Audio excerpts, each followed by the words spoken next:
Hello mga kababayan, ngayon naman po ay tatanungin ulit natin si Sir Francis Balahura, isang influencer po, sikat na influencer dito sa TikTok. Francis, anong masasabi mo tungkol dito sa pagiging pro Kibuloy at pagtatanggol ni Sara Duterte dito kay Kibuloy, pero kapag tinatanong siya tungkol sa issue ng West Philippine Sea ay wala siyang masabi?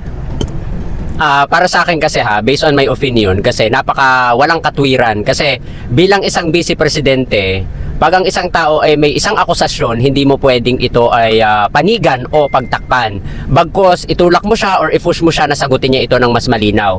Pero yung pagtatanggol niya kay Kibuloy, na alam naman natin na napakaraming kaso, talagang hindi makatuturan yon.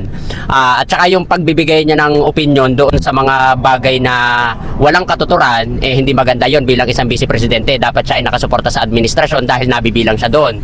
Tapos yung kawalang paki niya pagdating sa West Philippine Sea, so ito ay isang patunay na baka may kinalaman siya dun sa verbal agreement o kung meron man na agreement na namamagitan between Duterte administration and then the current administration and the China. Mas maganda siguro na wala na siyang ginagawa, wag na lang siyang magsalita. So yun. Okay. So last na lang, Francis.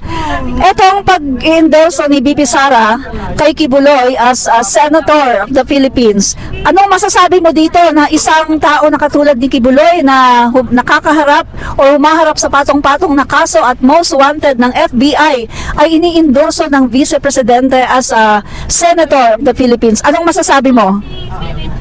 Ang masasabi ko naman doon is parang sorry sa term, pero parang tanga lang kasi imaginein mo bakit ka susuporta doon sa napakaraming kaso, no? Hindi pa man napapatunayan pero maraming akusasyon at bilang isang tao, iisipin ko talaga na talagang siya ay talagang pumapanig sa mali. Kasi kung tama yung kanyang pinapanigan, hindi niya yun susuportahan at hindi niya kukonsintihin yun. Bagkus kukondinahin niya yun dahil nabibilang nga siya sa administrasyon ngayon. At trabaho niya talaga na kondinahin pag may nakikita siyang mali, hindi mag-endorso ng taong mali. Yan, maraming salamat mga kaibigan. Follow na siya sa kanyang TikTok, tsaka meron din po siya sa YouTube at tsaka sa Facebook. Francis Balahura. Last message mo, invite mo na rin ang iyong mga tagahanga. Doon nga pala sa aking mga supporter, mga kabalahura, hello. Wag niyo pong kakalimutan na lagi po tayong magbabase sa katotohanan. Wag tayong magpapakalat ng mga impormasyon lalo't wala tayong matibay na ebidensya.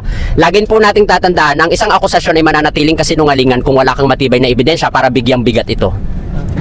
Very good, perfect. Palapakan natin si Francis Balahura. Thank you. Bye-bye.